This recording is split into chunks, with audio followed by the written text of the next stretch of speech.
जो औरत कभी अपनी मांग के सिंदूर से नहार की सांसों से जड़ी थी, आज वही औरत अपनी आंखों के सामने वो मंजर देख रही थी जिसने उसके वजूदों की बुनियादें हिला दें। उसके शौहर की आंखों में मोहब्बत नहीं, किसी और के काबू की परछाइयां थीं। हाँ, सुकून ने सिर्फ एक फोन कॉल की थी ना, और उसे एक आवाज पर नहार ने सब कुछ भुला दिया। उसने नरमी से कहा, तुम कहो, मैं कुछ भी कर सकता हूं। सुकून की मुस्कुराहट में मोहब्बत की चमक नहीं थी, वो एक जहरीला गुरूर था, जैसे कोई अपनी ताकत पर मस्त हो। उसने धीरे से कहा, तो फिर रेलिंग पर चढ़ जाओ नहार। और नहार, जो कभी रूही की धड़कन था, बना कुछ सोचे छत की रेलिंग पर चढ़ गया। सुकून ने एक फातिहाना निगाह रूही पर डाली। जाके देख, तेरा नहार मेरे लिए क्या कर सकता है। रूही का दिल तेजी से धड़कने लगा। उसकी आंखों में खौफ और बेबसी के साए थे।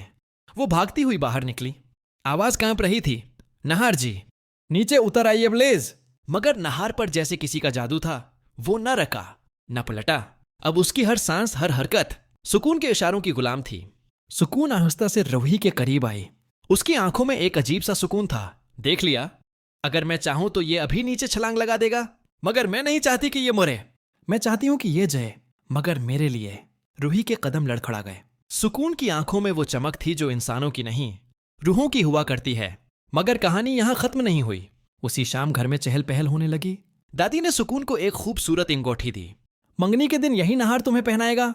सुकून के चेहरे पर एक मानी खीज मुस्कुराहट थी, जबकि रूही का दिल जैसे किसी ने मिट्टी में जकड़ लिया हो। उसने लाख कोशिश की नहार को समझाने की, पर सुकून की गिरफ्त अब ऐसी थी कि नहार ने सबके सामने कह दिया, हमारी मंगनी आज ही होगी। जूही आगे बढ़ी, गुस्से में सुकून को धुका दिया। सुकून हंसी, एक सर्द और खूनी हंसी। नहार मुझसे प्यार करता है, और अगर तुम्हें देखना है कि वो कितना करता है, तो देखो। उसने नहार के हाथ में छरी पकड़ाई कि अब अपनी रग काट लो। रूही की चीख फजा में गूंज उठी, रुक जाओ, अगर मंगनी करनी है तो कर लो, मगर खुद को मत मारो नहार। उसकी आवाज में दर्द था, बेबसी थी, मगर उसके अंदर अभी हिम्मत बाकी थी। मंगनी हो गई, सब तालियां बजा रहे थे, मगर इसी लम्हे रूही ने देखा, सुकून का चेहरा बदलने लगा। उसकी जल्द से धुआं उठ रहा था, आंखों में अजब सी आग जल रही थी। रात को जब सब सो गए, रूही ने चुपके से सुकून के कमरे का दरवाजा खोला। वहां सुकून एक पुराना बक्सा खोल रही थी। रूही ने कांपती आवाज में कहा, तो ये सच है? सुकून एक रूह है।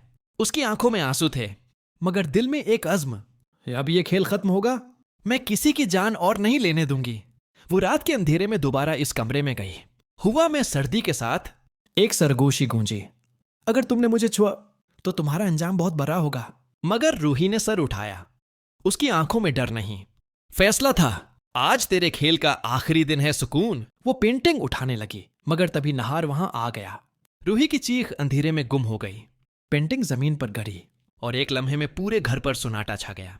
अब सिर्फ एक सवाल बाकी था, क्या रूही इस बदरू को खत्म कर पाएगी, या सुकून अब नहार की रूह में बसकर इस कहानी का सबसे खौफनाक सच बनने वाली है।